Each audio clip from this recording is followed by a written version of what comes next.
Hey there guys, Cubby here with my review of Awakening, The Art of Halo 4. I'm a big fan of video game art book collections, like concept art and stuff like that. It's always really fun to see, especially being that nowadays you really don't get that much from a game.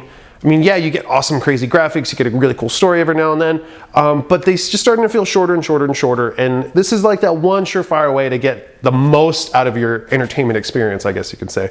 Being that you can put it on a coffee table, right in front of the TV that you're playing on, and like, oh, your girlfriend's like, oh my god, check this out, oh my god, that's the guy on screen. Like, that's cool stuff, that, like, you know, people can get into it more. That's one thing I like about this. Another thing that is really awesome about this is just you get to see where the ideas came from and how they evolved. And for the most part, they show you all the landscapes and you know, the vehicles, the character designs, the Forerunners and the Covenant, the Prometheans, I should say.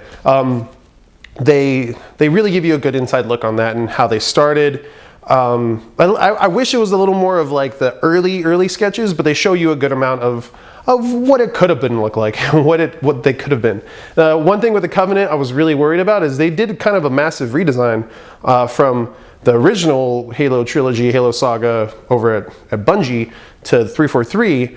They kind of changed them up a little bit. I know some people that actually were really upset that they changed at all, and I didn't think it was that big of a deal, but just seeing that was kind of cool. Just, it's a different take on it. If you played the game, you know it's really not the same Covenant as it is in Halo 1, 2, 3, or 4, or 1, 2, 3, or Reach, or ODST.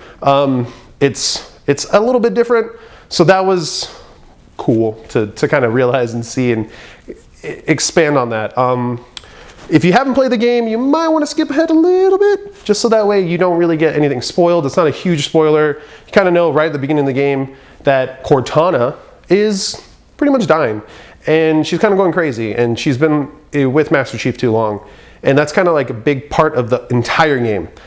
You see that in this. You see where their ideas were coming from and how they wanted to make her look, how crazy she wanted to look, and all the different times when she kind of freaks out and glitches out, and you see all those different things and what they wanted to do. There's one particular image with like Master Chief and his back to her, and you're not sure if it's him protecting her or her kind of being shunned. And it was really powerful. It was really cool because it plays into the end of the game. You totally like want to tear up and, oh my god, this is crazy.